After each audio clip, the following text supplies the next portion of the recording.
인간관계의 정석이란 무엇일까요? 사람과 사람 사이에는 서로 상처를 주지 않는 적절한 거리가 필요합니다. 인간관계의 적당한 거리는 일종의 미덕이며 보호장치입니다. 적당한 거리를 유지하면 서로의 마음에 공간이 생기고 이 공간에 이해와 포용을 담을 수 있습니다. 오늘은 다른 사람에게 상처받지 않기 위해 반드시 비밀로 해야 할 6가지에 대해 배워보겠습니다. 영상을 끝까지 시청해 주시고 법륜 스님의 지혜를 마음에 새기셔서 해답을 얻으시길 바랍니다. 주변의 소중한 분들에게도 영상을 공유하시면 더 많은 분들이 지혜를 얻으실 수 있으실 겁니다. 첫 번째, 나의 사생활을 필요 이상 말하지 마라. 사람을 만나면 벙어리가 되어라. 슬픔을 나누면 약점이 되고 기쁨을 나누면 시기가 된다. 사람의 이기적 본성은 타인의 고통에 둔감하게 만든다. 따라서 나의 사생활을 진심으로 걱정하고 위로해주는 사람은 거의 없다. 아니면 내 이야기가 주변에 퍼져서 심심풀이 주제로 소비되거나 언젠가 비수가 되어 나에게 돌아올 뿐이다. 내가 한번 내뱉은 말은 더 이상 비밀이 될 수 없다. 내가 뱉은 말은 점점 살이 붙기 마련이다. 또한 자신에 대해 과도하게 털어놓으면 사람들과 더 가까워지기보다 오히려 멀어지는 것을 경험하게 된다. 인간관계는 시간이 갈수록 계속해서 변화한다. 지금은 아주 가깝지만 몇 년 뒤는 어떻게 될지 모르는 게 사람 사이다. 시절 인연이란 말도 있듯이 어떤 관계도 영원할 수 없다. 특히 우정은 한순간 깨지기 때문에 다른 사람에게 내 치부를 드러내기 전에 신중하게 생각해라. 반드시 후회한다. 만약 나의 깊은 사생활을 잘 아는 사람과 관계가 안 좋아지면 쓸데없이 신경 써야 하는 일이 많이 생길 것이다. 특히 나의 안 좋은 습관들이나 불행한 가정사는 더욱 타인의 판단과 비판에 노출되지 않게 조심해야 한다. 삶의 특정 부분을 비밀로 유지해야 내가 더 품위 있고 남들에게 존중받아야 할 사람이라는 인식을 심어줄 수 있다. 드러내지 말아야 할 내 사생활에 대한 이야기를 실컷 하고 집에 돌아와. 말하지 않았더라면 좋을 거라고 후회하는 것은 어리석은 행동이다. 두 번째, 나의 약점을 말하지 마라. 씁쓸하고 잔인하게도 인간은 타인의 약점을 통해 위안을 얻고 자신도 모르는 새 은근히 즐긴다. 친할 때는 간이고 쓸개고 모두 다 줄 것처럼 하다가도 조금만 서운하면 쉽게 돌아서는 것이 갈 때보다 잘 흔들리는 인간의 마음이다. 내 약점을 다른 이들에게 말한다고 해서 도움과 위로를 받을 것이라고 생각하지 마라. 해결을 위한 노력을 하는 것과 동시에 그것들을 당신 혼자만 알고 있어라. 약점을 고치지도 못하면서 늘 인식하고 있다면 스스로를 위축시킬 뿐이다. 자신의 약점을 빨리 고치거나 잊어버려라. 약점은 누군가의 도움을 받아서가 아닌 스스로 극복해야 하는 것이며 동시에 스스로 극복할 수 있음을 명심해라. 옛말의 사람은 모두 입안에 도끼를 가지고 태어난다고 한다. 어리석은 사람은 말을 함부로 하여 그 도끼로 자신을 찢고 만다라고 했다. 말은 한 사람의 입에서 나와서 1000사람의 귀로 들어간다. 질병은 입을 쫓아 들어가고 화근은 입을 쫓아 나온다. 어쩔 수 없이 약점을 얘기해야 할 때도 결코 전부를 드러낼 필요는 없다. 우정이 깊지 않은 사람과 깊은 대화를 나누지 말라. 말은 한 번 입으로 내뱉어버리면 2번 다시 주워 담을 수 없기 때문에 항상 조심해야 한다. 내가 이 말을 해도 적절한가? 내가 후회하지 않을 것인가 하고 한 번 더 생각하라. 수다쟁이처럼 말을 많이 한다고 인기가 좋아지는 것도 아니고 인정을 더 받을 수 있는 것도 아니다. 괜한 말 한마디의 실수로 그동안 쌓아온 명성과 이미지를 쓸어내버릴지도 모른다. 들려주어도 괜찮은 말이 있고 감추는 것이 더 나은 이야기도 있다. 상대에게 말을 해야 할지 말아야 할지 판단이 서지 않을 때는 먼저 상대를 주의 깊게 살펴보면서 그 사람의 인격에 대한 확신이 설 때까지 기다려라. 그러면 말해도 좋을지 비밀로 해야 할지가 분명해지기 마련이다. 세 번째, 다른 사람의 단점을 말하지 마라. 다른 사람의 단점과 허물을 쉽게 말하지 않는다. 누군가를 욕하는 것은 나 자신을 부정적으로 보이게 하고 자신의 명상을 손상시킨다. 다른 사람들과 누군가에 대한 뒷담화를 같이 하게 되면 그 순간에는 그들과 유대감을 형성하고 있다고 느낄지라도 결정적인 순간에는 결국 서로를 의심하고 불신하게 된다. 이로 인해 사회적인 신뢰가 필요한 좋은 기회들이 내게 왔을 때 놓치게 될 것이다. 다른 사람에 대한 단점이나 허물을 보았을 때는 못 본 채 하고 입 밖에 내지 말아라. 자신의 입에서 나간 말은 본인에게 그대로 돌아온다. 또한 서로의 비밀을 지켜달라고 말하지만 그 비밀은 지켜지지 않고 오히려 그 화살이 자기에게 돌아와 화근이 될 수 있다. 부정적인 이야기는 되도록 하지 않는 것이 사회생활에 큰 유익이 된다. 다른 사람의 허물이나 비난의 말을 들었을 때는 어떻게 해야 될까? 직접 확인하지 않은 이상 고지곳대로 전부 믿지 마라. 비판 역시 위험하다. 비판은 상대를 방어적으로 만들고 자신을 정당화하도록 안간힘을 쓰게 하기 때문이다.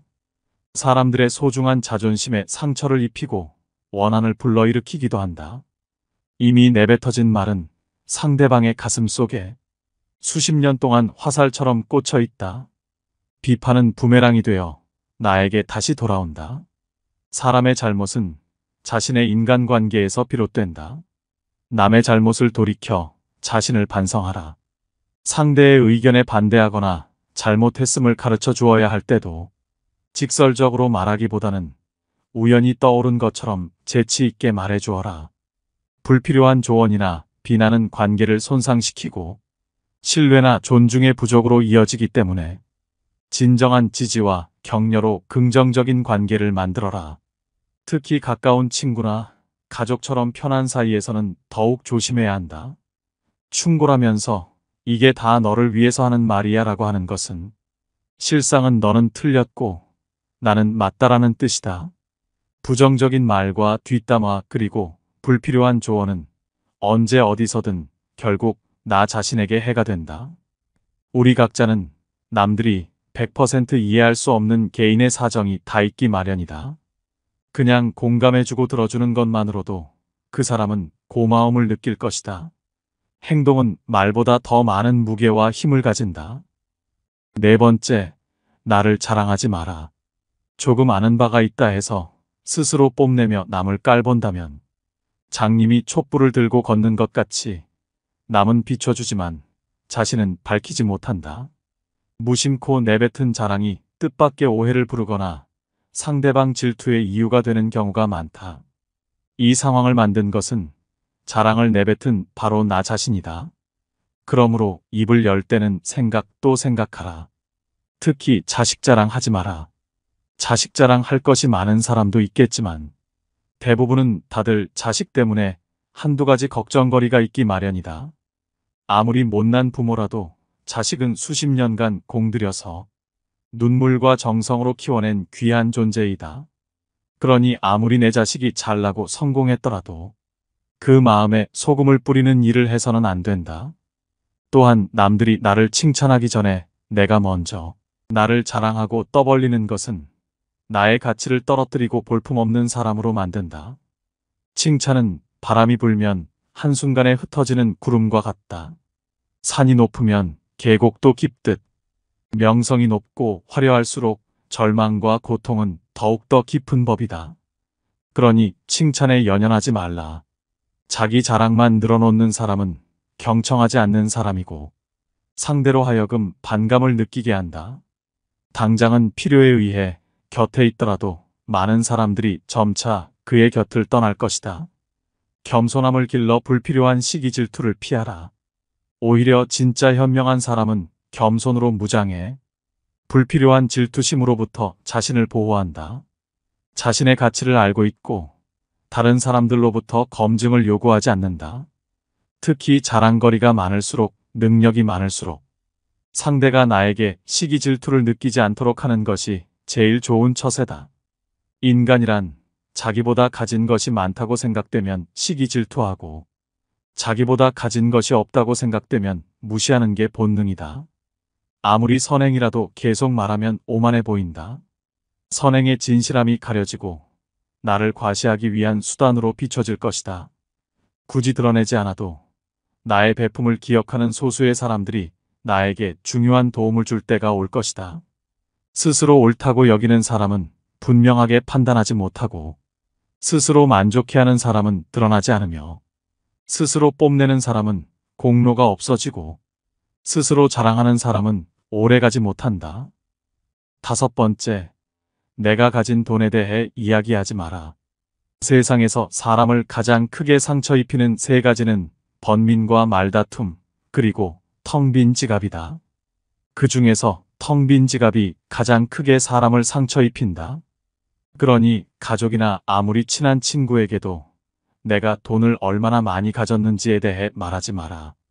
인간은 다른 이가 나보다 더 많은 것을 가졌다는 이유만으로도 상처받는 존재다. 앞에서 다들 박수 쳐주면서 함께 기뻐하는 것 같아도 속마음은 그렇지 못하다. 나보다 돈이 적으면 무시하고 많으면 질투하는 게 인간의 본능이다. 돈 자랑도 아무나 하는 게 아니다. 드러난 돈이야. 내가 자랑하지 않아도 남들이 다 안다.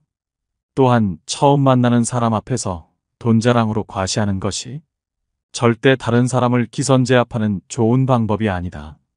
오히려 그런 사람은 만나면 돈 냄새가 진동을 해서 자신을 진정으로 도와줄 사람은 코를 막고 떠나가고, 돈만 빼먹으려는 사람들만 호시탐탐 입맛을 다시며 우글거리게 된다.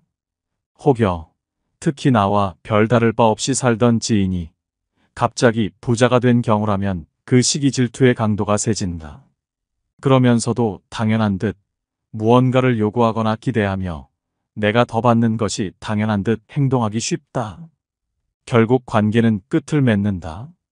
그렇기에 아무리 친한 친구나 가족이라도 내가 가진 돈에 대한 이야기는 절대 하지 마라. 6번째, 내 목표에 대해 말하지 마라. 다른 사람에게 나의 목표를 알렸을 때 좋은 결과로 돌아오는 일은 극히 드물다. 그저 내 목표가 정확히 무엇인지 상대방에게 이해시키는데 귀중한 힘을 낭비만 하는 경우가 많다. 사람들의 의견과 관점은 서로 다르고 각자의 경험에 따라 상대적이기 때문이다. 사람들은 돈만큼 남들이 가진 재능에 질투를 느낀다. 자신보다 뛰어난 사람이 많아지는 것을 경계하기 때문에 지금보다 발전하려는 사람들을 철저히 뭉개려 할 것이다. 아직 시작도 안 한 목표를 남들에게 말하는 것은 내 목표로부터 멀어지는 일이다. 결국 목표를 만들고 성취하는 것은 자신에게 달려 있어 목표를 향해 어느 정도 진전을 이룰 때까지 혼자 알고 있어라. 내 목표나 꿈은 나 자신에게는 중요하지만 다른 사람들에게는 그리 중요하지 않은 문제이다. 또한 목표를 이루는 과정에서 실패할 가능성도 있기 때문에 목표를 이루기도 전에 말하는 것은 내 약점을 미리 떠벌리는 것과 같고, 성숙한 관계에서도 상대에게 부담감을 줄 수 있다. 간혹 타인의 좋은 지지를 구하는 것이 도움이 될 수는 있지만 내가 목표하는 것을 이미 이루었거나 그 분야의 전문가가 아닌 이상에는 조언을 구하지 마라. 목표를 너무 일찍 논의하는 것은 불필요한 에너지를 소비하고 목표를 성취하는데 방해가 될 수 있다. 목표를 알린 타인에게 좋은 평가를 받는 일에 너무 연연한 나머지 지나치게 불안감을 느낄 수 있다. 세상에서 가장 위험한 것은 해보지 않은 자의 조언이다. 나를 이해하지 못하는 사람들의 근거 없는 판단과 평가에 쓸데없이 발목을 잡힐 필요가 없다. 최고의 승리는 자기 자신을 정복하는 것이지 남들에게 정복당하는 것은 최대의 수치이다. 1번째, 나의 사생활을 필요 이상 말하지 마라. 사람을 만나면 벙어리가 되어라. 슬픔을 나누면 약점이 되고 기쁨을 나누면 시기가 된다. 사람의 이기적 본성은 타인의 고통에 둔감하게 만든다. 따라서 나의 사생활을 진심으로 걱정하고 위로해주는 사람은 거의 없다. 아니면 내 이야기가 주변에 퍼져서 심심풀이 주제로 소비되거나 언젠가 비수가 되어 나에게 돌아올 뿐이다. 내가 한번 내뱉은 말은 더 이상 비밀이 될 수 없다. 내가 뱉은 말은 점점 살이 붙기 마련이다. 또한 자신에 대해 과도하게 털어놓으면 사람들과 더 가까워지기보다 오히려 멀어지는 것을 경험하게 된다. 인간관계는 시간이 갈수록 계속해서 변화한다. 지금은 아주 가깝지만 몇 년 뒤는 어떻게 될지 모르는 게 사람 사이다. 시절 인연이란 말도 있듯이 어떤 관계도 영원할 수 없다. 특히 우정은 한순간 깨지기 때문에 다른 사람에게 내 치부를 드러내기 전에 신중하게 생각해라. 반드시 후회한다. 만약 나의 깊은 사생활을 잘 아는 사람과 관계가 안 좋아지면 쓸데없이 신경 써야 하는 일이 많이 생길 것이다. 특히 나의 안 좋은 습관들이나 불행한 가정사는 더욱 타인의 판단과 비판에 노출되지 않게 조심해야 한다. 삶의 특정 부분을 비밀로 유지해야 내가 더 품위 있고 남들에게 존중받아야 할 사람이라는 인식을 심어줄 수 있다. 드러내지 말아야 할 내 사생활에 대한 이야기를 실컷 하고 집에 돌아와. 말하지 않았더라면 좋을 거라고 후회하는 것은 어리석은 행동이다. 두 번째, 나의 약점을 말하지 마라. 씁쓸하고 잔인하게도 인간은 타인의 약점을 통해 위안을 얻고 자신도 모르는 새 은근히 즐긴다. 친할 때는 간이고 쓸개고 모두 다 줄 것처럼 하다가도 조금만 서운하면 쉽게 돌아서는 것이 갈 때보다 잘 흔들리는 인간의 마음이다. 내 약점을 다른 이들에게 말한다고 해서 도움과 위로를 받을 것이라고 생각하지 마라. 해결을 위한 노력을 하는 것과 동시에 그것들을 당신 혼자만 알고 있어라. 약점을 고치지도 못하면서 늘 인식하고 있다면 스스로를 위축시킬 뿐이다. 자신의 약점을 빨리 고치거나 잊어버려라. 약점은 누군가의 도움을 받아서가 아닌 스스로 극복해야 하는 것이며 동시에 스스로 극복할 수 있음을 명심해라. 옛말에 사람은 모두 입안에 도끼를 가지고 태어난다고 한다. 어리석은 사람은 말을 함부로 하여 그 도끼로 자신을 찢고 만다라고 했다. 말은 한 사람의 입에서 나와서 1000사람의 귀로 들어간다. 질병은 입을 쫓아 들어가고 화근은 입을 쫓아 나온다. 어쩔 수 없이 약점을 얘기해야 할 때도 결코 전부를 드러낼 필요는 없다. 우정이 깊지 않은 사람과 깊은 대화를 나누지 말라. 말은 한 번 입으로 내뱉어 버리면 두 번 다시 주워 담을 수 없기 때문에 항상 조심해야 한다. 내가 이 말을 해도 적절한가? 내가 후회하지 않을 것인가 하고 한 번 더 생각하라. 수다쟁이처럼 말을 많이 한다고 인기가 좋아지는 것도 아니고 인정을 더 받을 수 있는 것도 아니다. 괜한 말 한마디의 실수로 그동안 쌓아온 명성과 이미지를 쓸어내버릴지도 모른다. 들려주어도 괜찮은 말이 있고 감추는 것이 더 나은 이야기도 있다. 상대에게 말을 해야 할지 말아야 할지 판단이 서지 않을 때는 먼저 상대를 주의 깊게 살펴보면서 그 사람의 인격에 대한 확신이 설 때까지 기다려라. 그러면 말해도 좋을지 비밀로 해야 할지가 분명해지기 마련이다. 세 번째, 다른 사람의 단점을 말하지 마라. 다른 사람의 단점과 허물을 쉽게 말하지 않는다. 누군가를 욕하는 것은 나 자신을 부정적으로 보이게 하고 자신의 명상을 손상시킨다. 다른 사람들과 누군가에 대한 뒷담화를 같이 하게 되면 그 순간에는 그들과 유대감을 형성하고 있다고 느낄지라도 결정적인 순간에는 결국 서로를 의심하고 불신하게 된다. 이로 인해 사회적인 신뢰가 필요한 좋은 기회들이 내게 왔을 때 놓치게 될 것이다. 다른 사람에 대한 단점이나 허물을 보았을 때는 못 본 채 하고 입 밖에 내지 말아라. 자신의 입에서 나간 말은 본인에게 그대로 돌아온다.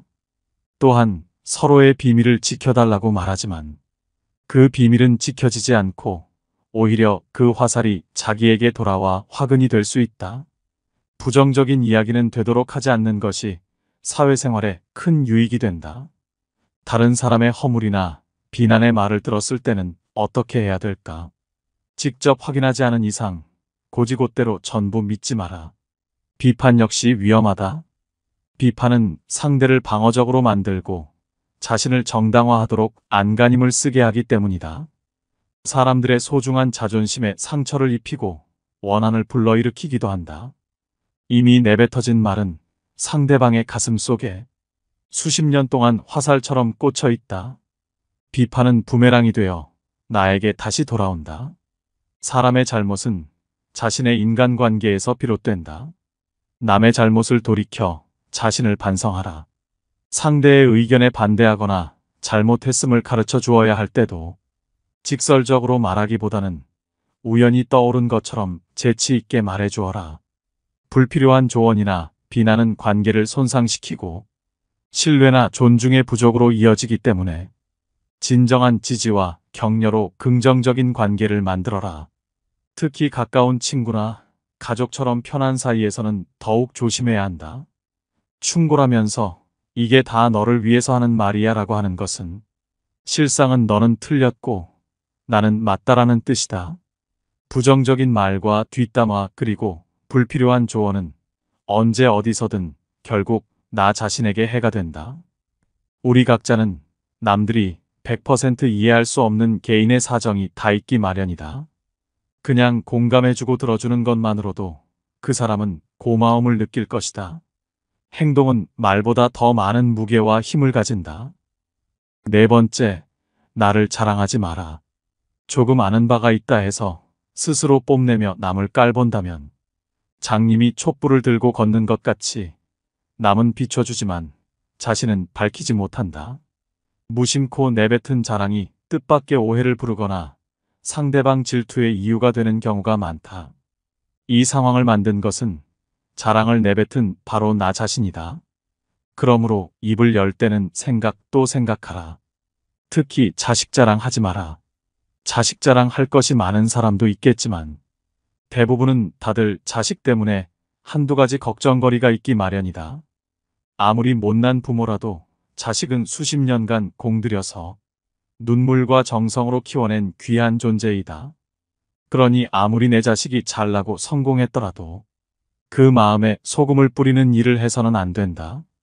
또한 남들이 나를 칭찬하기 전에 내가 먼저 나를 자랑하고 떠벌리는 것은 나의 가치를 떨어뜨리고 볼품없는 사람으로 만든다. 칭찬은 바람이 불면 한순간에 흩어지는 구름과 같다. 산이 높으면 계곡도 깊듯 명성이 높고 화려할수록 절망과 고통은 더욱더 깊은 법이다. 그러니 칭찬에 연연하지 말라. 자기 자랑만 늘어놓는 사람은 경청하지 않는 사람이고 상대로 하여금 반감을 느끼게 한다.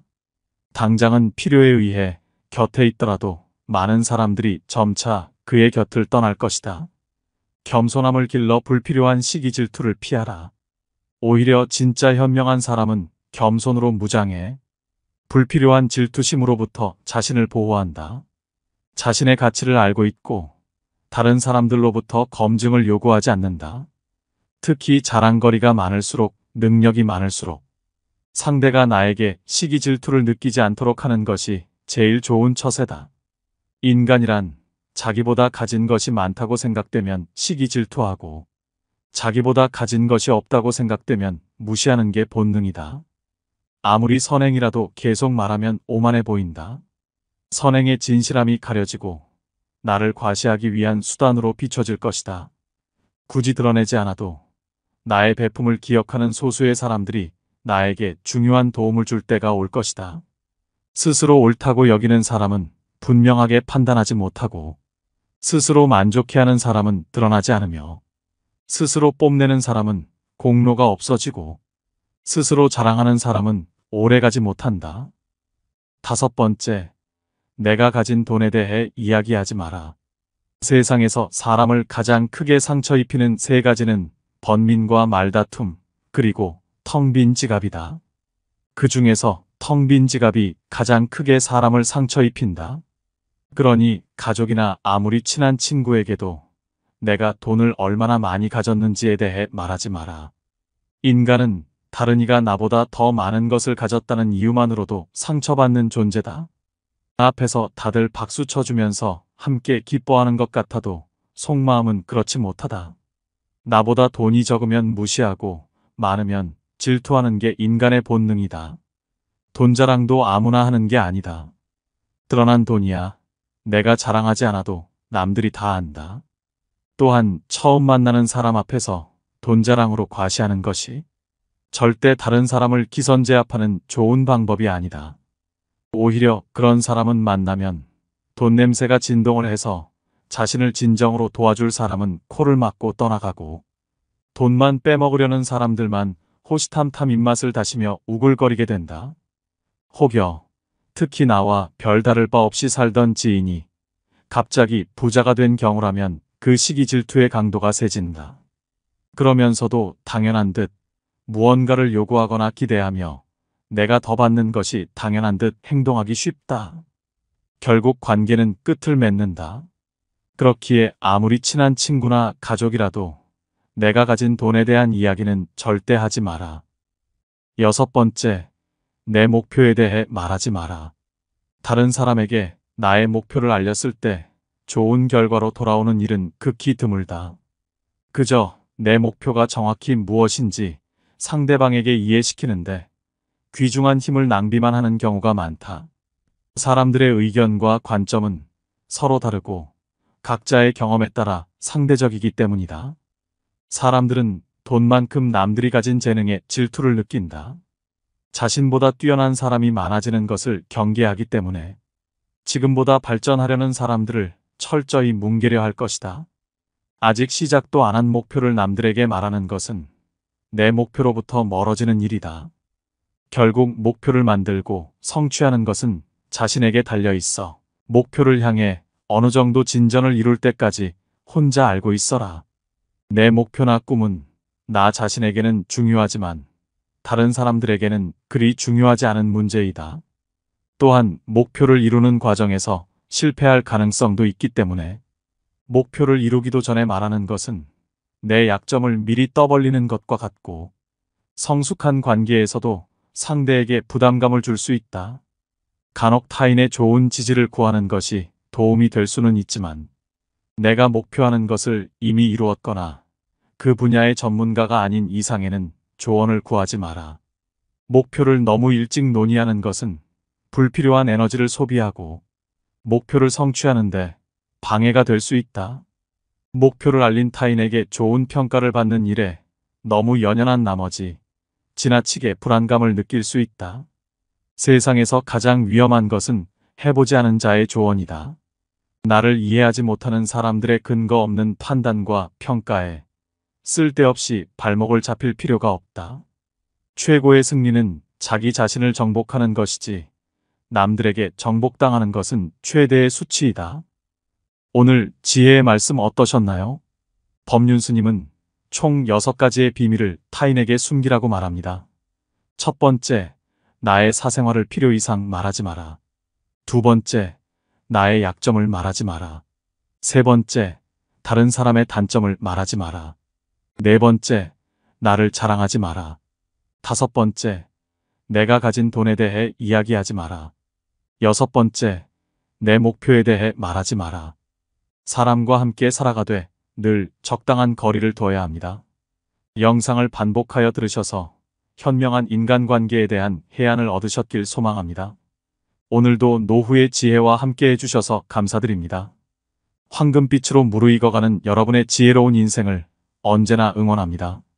구독과 좋아요는 큰 힘이 됩니다. 인생에서 버려야 할 것과 지켜야 할 것은 무엇일까요?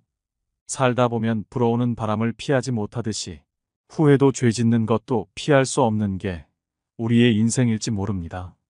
하지만 지금까지 10손가락을 움켜쥐고 아무것도 놓치지 않으려 안간힘을 쓰며 살아왔다면 이제는 꼭 가져야 할 최소한의 것만 두고 나머지 손가락을 풀어 과감히 놓아버리세요. 쉬운 일은 아닙니다. 그것을 얻기 위해 청춘을 바쳤고 가족이 원할 때 곁에 있지 못했으며 개인의 삶과 안락도 포기했는데 어찌 쉽게 놓을 수 있을까요? 하지만 지금이라도 놓아주는 훈련을 하지 않으면 끝내 행복의 맛을 느끼지 못한 채 미련과 아쉬움만으로 노후의 삶을 채우며 살아가야 할지 모릅니다. 지금은 아무도 가보지 못한 인생 100세 시대라고 합니다. 노후가 정말 길어졌습니다. 100세까지, 아니 어쩌면 120세까지 살지도 모르는 세상이 오고 있습니다.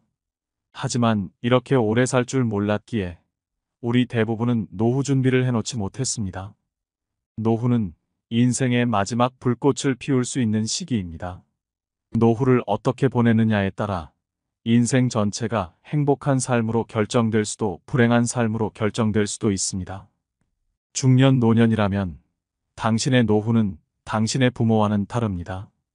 우리는 우리의 부모님과는 다른 노후를 살아갈 수밖에 없습니다. 자녀에게 부양을 기대할 수도 없을 뿐더러 돈이 있다고 행복한 노후가 보장되는 것도 아닙니다. 수명은 늘고 퇴직은 빨라진 지금 몸과 마음이 함께 건강한 사람으로 행복한 노후를 영위할 수 있는 방법은 무엇일까요? 늙어가는 것은 바꿀 수 없지만 불행을 뿌리칠 수 있는 관점과 태도만은 자력으로 바꿀 수 있습니다. 그것이 노년에 가장 필요한 지혜입니다. 꽃길이 따로 있나요? 여러분의 삶이 바로 꽃인 것을요. 인생이 무료하고 무언가를 시작하기가 두려워진 중년 노년이라면 이 영상을 꼭 시청해 주시기 바랍니다.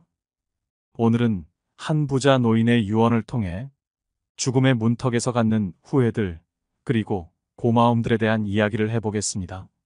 부자 노인은 과연 인생에서 지켜야 할 것과 버려야 할 것을 현명하게 알아봤을까요? 더불어 법륜스님의 노후를 지혜롭게 보내는 방법에 대한 말씀도 배워보겠습니다. 영상을 끝까지 시청해 주시고 주변의 소중한 분들에게도 공유하시면 더 많은 분들이 해안을 얻으실 수 있을 것입니다. 구독자 여러분 모두 황혼기를 황금기로 만드실 수 있는 시간이 되시길 소망합니다. 나의 편지를 읽게 될 소중한 지인들에게 바쁜 하루를 보내고 있다는 것을 압니다. 하지만 아무리 바빠도 밥은 꼭 챙겨 드세요. 여기까지 와보니 알겠습니다.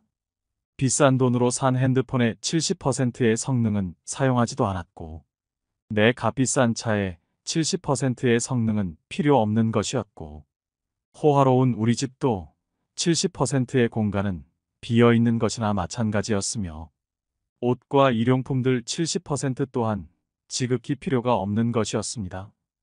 살아보니 인생은 경기장과 같더군요. 전반전은 학력, 지위, 권력 그리고 돈을 갖기 위해 애써 살아왔고 그런 것들이 높고 많으면 이기는 것인 줄 알았습니다. 하지만 후반전은 달랐습니다. 전반전의 승리를 위해 청춘을 바쳤던 하나밖에 없는 몸은 혈압, 당뇨, 혈당, 요산을 낮추기에 후반전은 급급했답니다. 전반전은 나보다 높은 감독의 명령을 따라야 했고 후반전은 나의 명주를 잡고 있는 의사의 명령을 따라야 했습니다. 이제야 알겠더군요. 전반전에서 높이 쌓았던 모든 것들이 잘못하면 후반전에서 누릴 수가 없다는 걸 말입니다. 하물며 경기도 중간에 쉬는 시간이 있거늘 나도 쉬어가며 갔어야 했던 것을 전반전에서 앞만 보고 정신없이 살았던 날들. 이제는 씁쓸한 추억으로 남았습니다. 나의 편지를 읽는 아직은 건강한 여러분들에게 딱히 아픈 곳이 없어도 잠자는 거 아까워하지 말고 음료수만 좋아하지 말고 물 많이 마시고 괴로운 일이 있어도 훌훌 털어버리세요. 양보하고 베푸는 삶도 나쁘지 않으니 그리 한번 살아보시구려. 돈과 권력이 있어도 교만하지 말고 부유하지 못해도 사소한 것에 만족하며 필요하지 않아도 휴식할 줄을 알며 아무리 바빠도 움직이고 좀 걷고 또 운동하세요. 50만 원짜리 옷의 가치는 영수증이 증명해주고 1억 원짜리 자가용은 수표가 증명해주고 20억짜리 집은 집 문서가 증명해주는데 사람 가치는 뭐가 증명해주는지 알고 있으신가? 바로 건강한 몸이랍니다. 건강에 들이는 돈은 계산기로 두드리지 마세요. 건강할 때 있는 돈은 자산이라고 부르지만 아파서 병원에 누워 있으면 그때 가지고 있는 돈은 그저 유산일 뿐이라네. 세상에 당신을 위해 차를 몰아줄 기사는 얼마든지 있고 당신을 위해 돈을 벌어줄 사람도 얼마든지 있습니다. 하지만 당신 몸을 대신해 아파줄 사람은 결코 없답니다. 물건을 잃어버리면 다시 찾거나 사면 그만이지만 영원히 되찾을 수 없는 것은 하나뿐인 생명이라오. 내가 여기까지 와보니 돈이 무슨 소용이 있는가. 내가 죽으면 나의 호화로운 별장은 내가 아닌 누군가가 살게 되겠지요. 내가 죽으면 나의 고급차 열쇠는 누군가의 손에 넘어가게 되겠지요. 많은 재물의 욕심은 나를 그저 탐욕스러운 늙은이로 만들어버렸다네. 내가 한때 자랑으로 알고 쌓았던 많은 것들인 돈, 권력, 지위가 이제는 그저 짐에 불과할 뿐. 그러니 전반전에 살고 있는 사람들아, 너무 애타게 살지들 마시고 후반전에서 살고 있는 사람들아, 아직 경기는 끝나지 않았으니 행복한 말년을 위해 지금부터라도 자신을 사랑하시라. 전반전에서 빛나는 승리를 거두었던 나는 후반전의 병마를 이기지 못하고 병원 특실에 이렇게 누워 죽을 날만 기다리고 있다. 아무리 시설이 좋은 특실이면 뭐해? 허름한 농촌 경로당보다 못하단 걸 알려주고 싶습니다.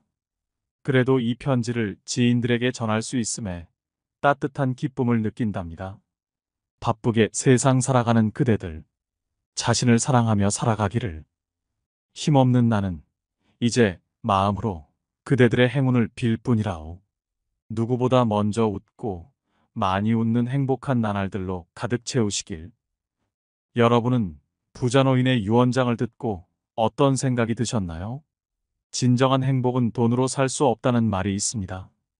돈으로 집은 살 수는 있지만 단란한 가정은 살 수 없고, 침대는 살 수 있지만 잠은 살 수 없다. 시계는 살 수 있지만 시간은 살 수 없고, 또 약을 살 수는 있지만 건강은 살 수 없고, 피를 살 수는 있지만 생명을 살 수는 없다. 사람들은 높은 연봉이나 안정된 직장을 갖거나 멋진 배우자를 만나거나 사람들과의 관계가 좋으면 행복하다고 생각합니다. 사회적 성공을 쫓고 경제적 풍요를 갈망하며 타인의 인정을 갈구하는 데 많은 노력을 쏟는 이유입니다. 그런데 이렇게 행복을 외부적인 것에서 찾게 되면 자신이 느끼고 경험하는 일들에 대한 책임을 다른 사람이나 다른 것에 돌리게 됩니다. 누군가는 말합니다. 행복은 우리가 소유한 것들이 유형의 것이건 무형의 것이건 상관없이 그 양과 질이 증가하는 과정이 계속될 때 얻어진다고 합니다. 즉 행복은 어떤 성공의 도착점에 도착하여야만 비로소 얻을 수 있는 것이 절대 아니고, 변화의 길을 걸어가며 내딛는 발걸음마다 계속 남겨지는 발자국처럼 쫓아오는 거라고 합니다. 이처럼 인생의 마지막에서 노인이 깨달았던 것은 젊은 날을 아등바등 사느라 자기 자신을 제대로 돌보지 못한 것에 대한 후회이지 않을까요? 진짜 행복은 나로부터 시작됩니다. 내 인생의 운전자는 오직 나입니다. 한 번뿐인 인생을 타인의 기준에 얽매이지 않고 자신의 가능성을 믿는 것, 충실한 오늘을 사는 태도를 가질 때 비로소 행복할 수 있습니다. 그럼 어떻게 하면 후회 없는 노후를 보낼 수 있을까요? 나이는 먹고 싶지 않아도 먹게 되니 어떻게 하면 좀 더 행복한 중년과 노후를 보낼 수 있을지 배워보는 시간을 가져보겠습니다. 법륜 스님께서 말씀하신 노후를 잘 보내는 방법 4가지가 있습니다. 첫 번째는 자식이 예쁘다고 간이고 쓸개고 다 퍼주면 안 됩니다. 자기 먹고 살 만한 재산은 적당히 갖고 있어야 합니다. 종종 그런 뉴스를 접합니다. 자식에게 전 재산 다 줬더니 집에서 쫓겨나거나 버림을 당합니다. 이거야말로 현대판 고려장 아닌가요? 내가 이제는 늙었다고 자식한테 재산을 물려주는 순간 3가지를 잃게 됩니다. 첫째로 자식을 잃습니다. 자식들이 자립심을 갖지 못하고 의지하는 습성만 갖게 됩니다. 두 번째로는 자식들에게 모든 것을 쏟아부어 나 자신의 생활이 없어지게 됩니다. 즉, 내 인생을 잃습니다. 마지막으로 내 재산을 잃습니다. 곶감 빼먹듯이 조금씩 조금씩 재산이 줄어 노년이 비참해질 수 있습니다. 당연히 부모의 재산을 물려준다는 생각을 버려야 합니다. 부모들은 자식을 위한 희생보다 자신의 노후와 행복을 위한 준비를 하셔야 합니다. 그래야 부모 자식 간의 관계를 오래도록 아름답게 할 수 있고, 또 늙어서 추하게 살지 않을 수 있습니다.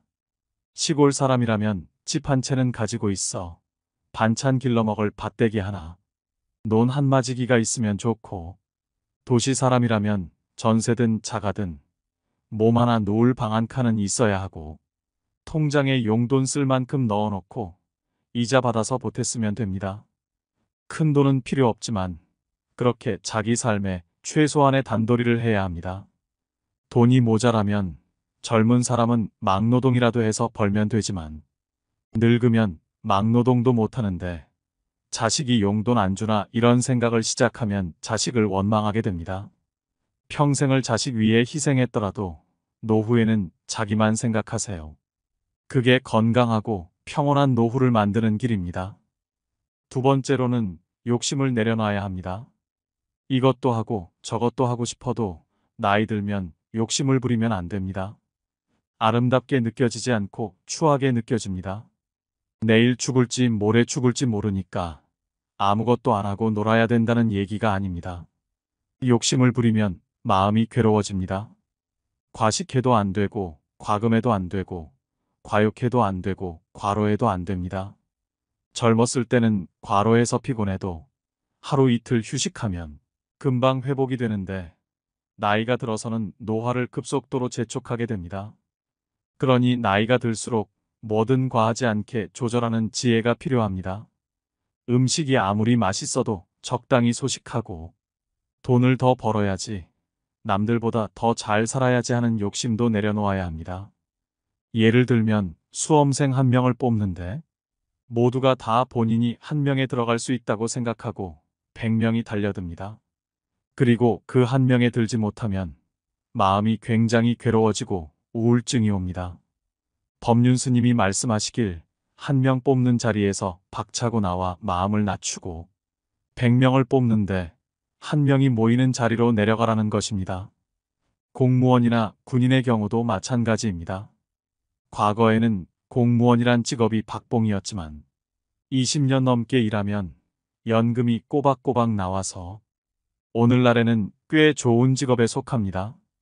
그러니 퇴직하고 나서도 기본 생계 걱정은 안 될 정도니 노후 걱정할 일은 없겠으나 절대로 욕심부려 연금을 투자나 사업에 쓰지 말아야 합니다. 그렇게 남의 말만 듣고 한탕을 노리다가 가지고 있는 재산도 다 말아먹게 됩니다.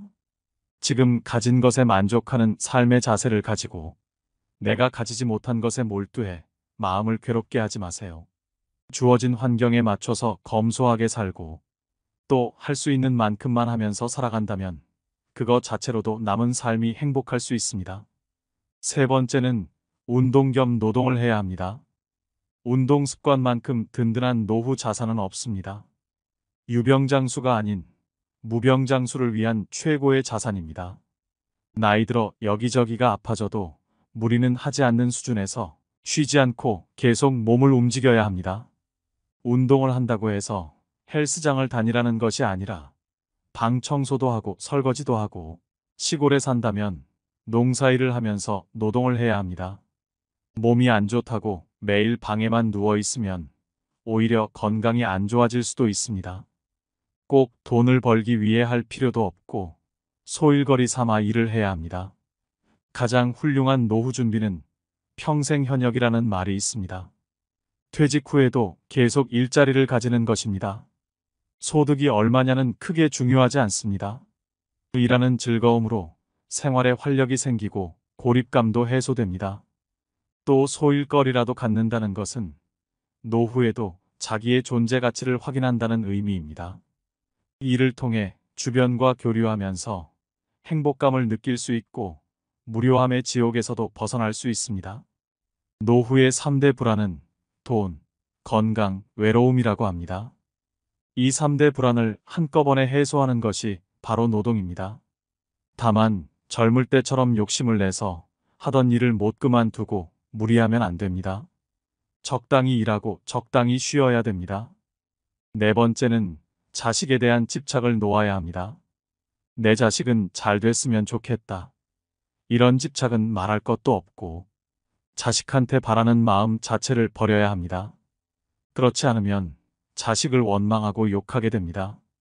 자식을 욕하면 결국 내 욕이나 마찬가지입니다. 누가 낳았나 하면 할 말이 없고 누가 키웠나 해도 할 말이 없으니 제 얼굴에 침 뱉기인 것입니다.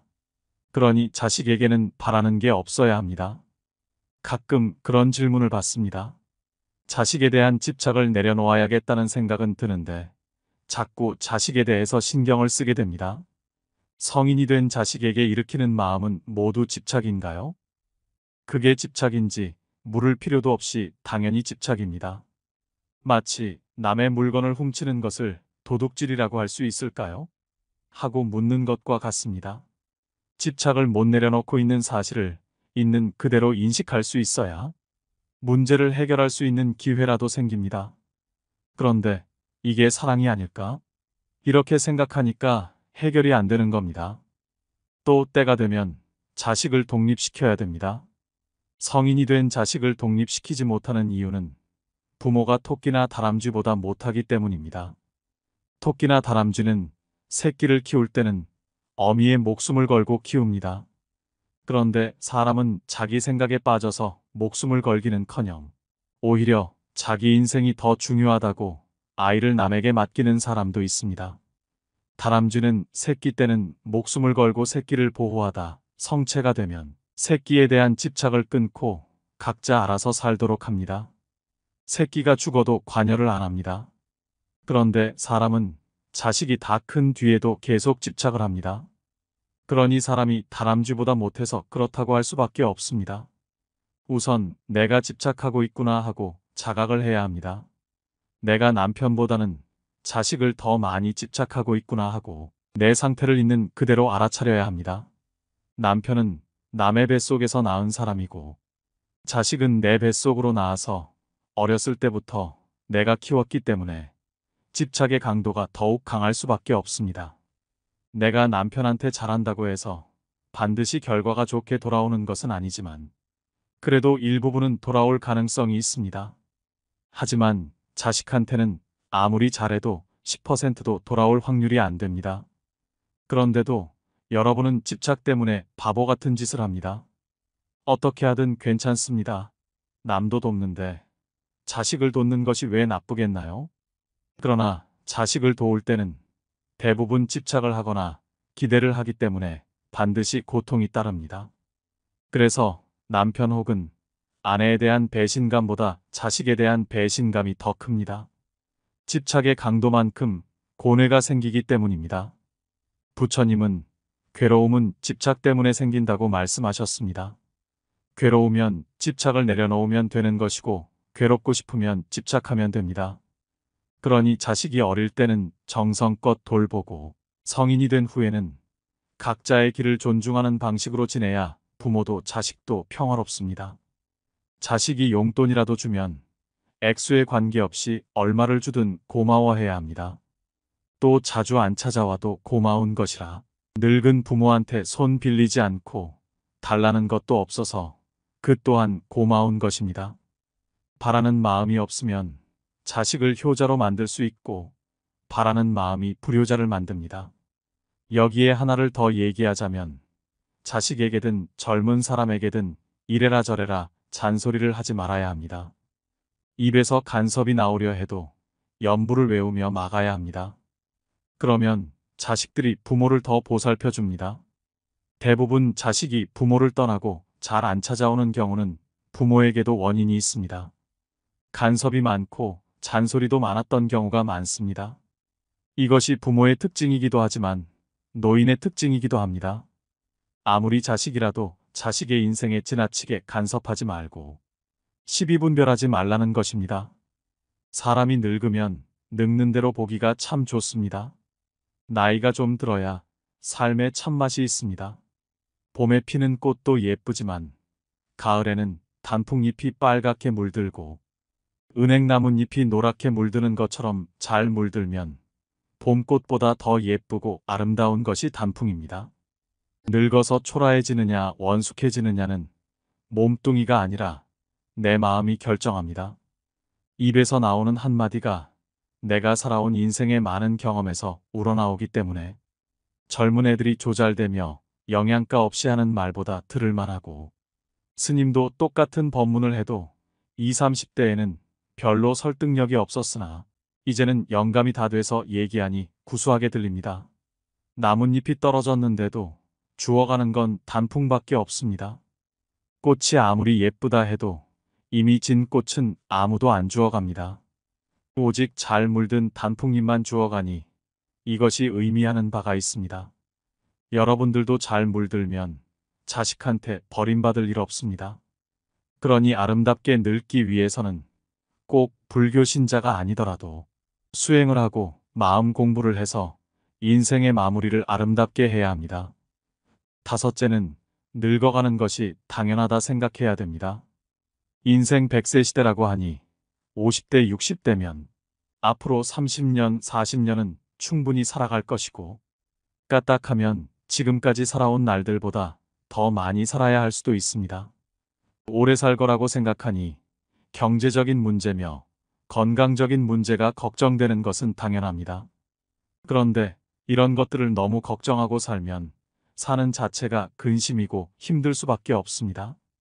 나이가 들면 몸이 아픈 게 당연하다고 생각하세요. 다리가 아픈 게 정상이고, 눈이 침침해지는 게 정상이고, 소리도 잘 안 들리기 시작하는 게 정상입니다. 이렇게 생각하면 안 그런 부분이 행복으로 다가오기 시작합니다. 이 나이에 다리가 안 아프니 얼마나 행복한가요? 눈이 잘 보이니 얼마나 고마워요. 귀가 멀쩡히 들리는 게 얼마나 감사한 일이에요. 이렇게 받아들여야 합니다. 나이 들어서 남의 도움 받지 않고 혼자서 건강하게 살 수 있다면 그게 큰 행복입니다. 숨 넘어갈 때까지 내 손으로 밥해 먹고 집안 청소도 스스로 하고 혼자서 산책도 다니고 하는 게 행복이라는 사실을 아셔야 합니다. 법륜 스님의 지혜의 말씀 어떠셨나요? 조기 은퇴를 하고 싶은 40대, 아직 노후가 구체적이지 않은 50대, 그리고 삶의 의욕이 줄어든 60대 그 이상까지 이 인생이 권태로워지고 무언가를 시작하기가 두려워진 중년 노년이라면 법륜 스님의 말씀대로 실천해 보시기 바랍니다. 인생은 길고 삶은 계속됩니다. 작은 것부터 실천하여 인생의 활력과 당당함, 그리고 풍요로움이 따르길 소망합니다. 오늘의 지혜가 여러분의 지친 일상에 마음의 위로가 되길 바랍니다. 오늘도 노후의 지혜와 함께 해주셔서 감사드립니다. 황금빛으로 무르익어가는 여러분의 지혜로운 인생을 언제나 응원합니다. 구독과 좋아요는 큰 힘이 됩니다.